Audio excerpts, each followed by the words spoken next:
Perkenalkan, nama saya Istiqomah Samsia dengan NIM 2310111001. Di sini saya kebagian latar belakang PT Telkomsel.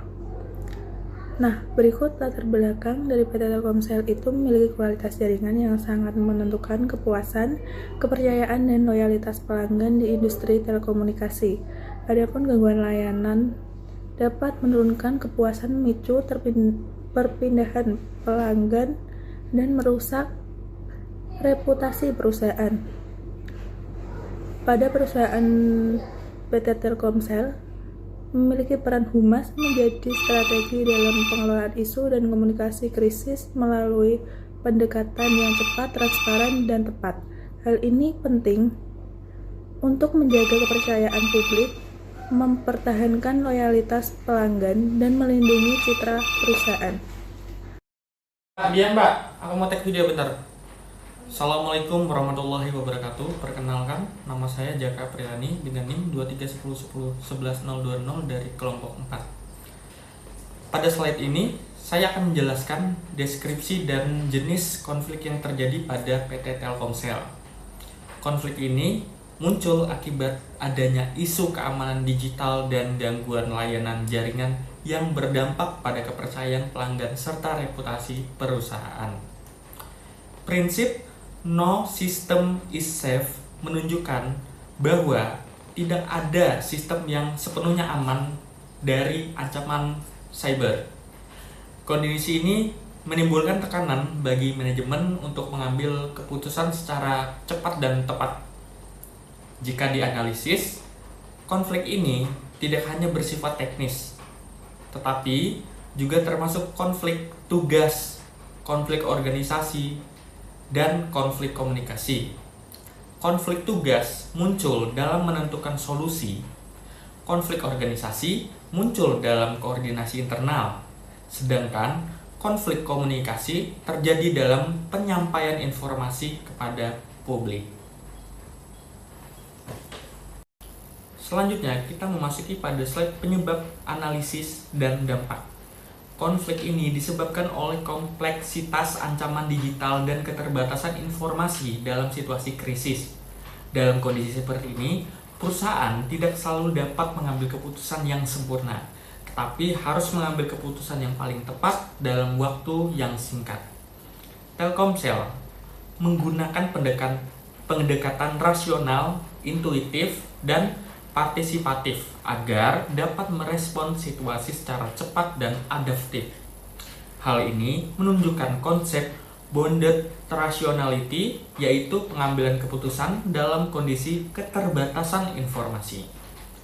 Dampak dari konflik ini cukup besar, seperti menurunnya kepercayaan pelanggan, terganggunya operasional perusahaan, serta meningkatnya risiko terhadap reputasi dan citra perusahaan. Perkenalkan, saya Revania Dwi Almasya dengan NIM 2310111037. Di sini saya akan menjelaskan mengenai penyelesaian konflik di PT Telkomsel. Yang pertama yaitu ada penyelesaian gangguan jaringan teknis. Untuk langkah penyelesaiannya yaitu ada mengerahkan tim teknis secara cepat untuk isolasi gangguan, optimalisasi jaringan, dan mempercepat pemulihan layanan.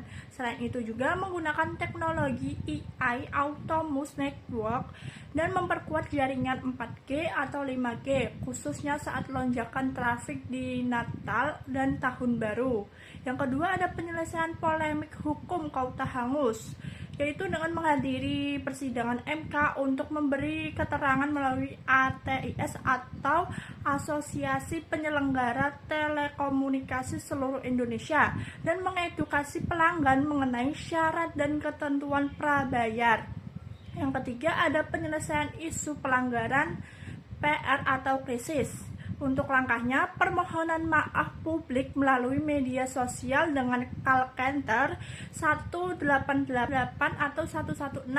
Untuk strateginya, meningkatkan transparansi dan meningkatkan kualitas layanan pelanggan untuk meningkatkan kesadaran konsumen akan hak-hak mereka. Yang keempat, ada penyelesaian internal atau merger.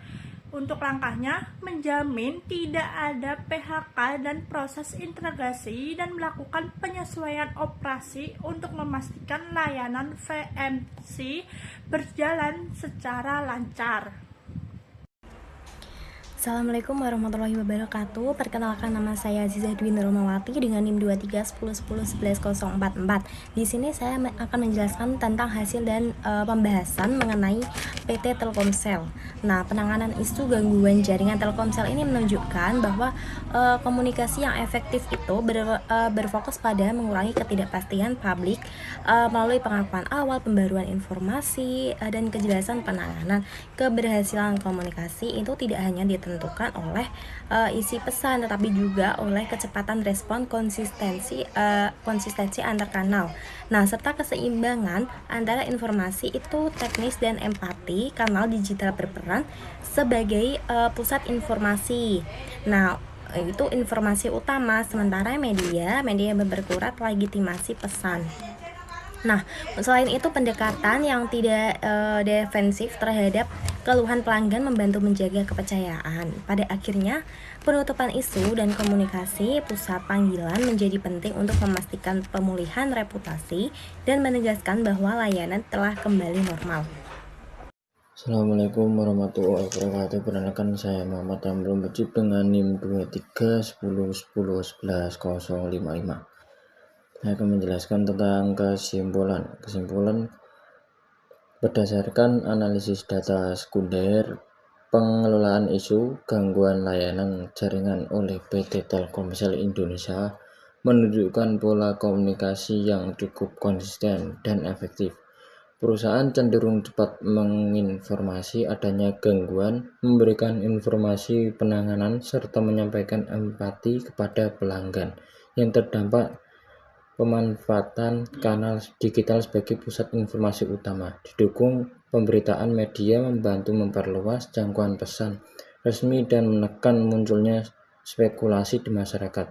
Jika dilihat melalui rangka SCCT, langkah ini sebagai karena mampu memenuhi kebutuhan informasi publik sekaligus menjaga kestabilan emosi pelanggan.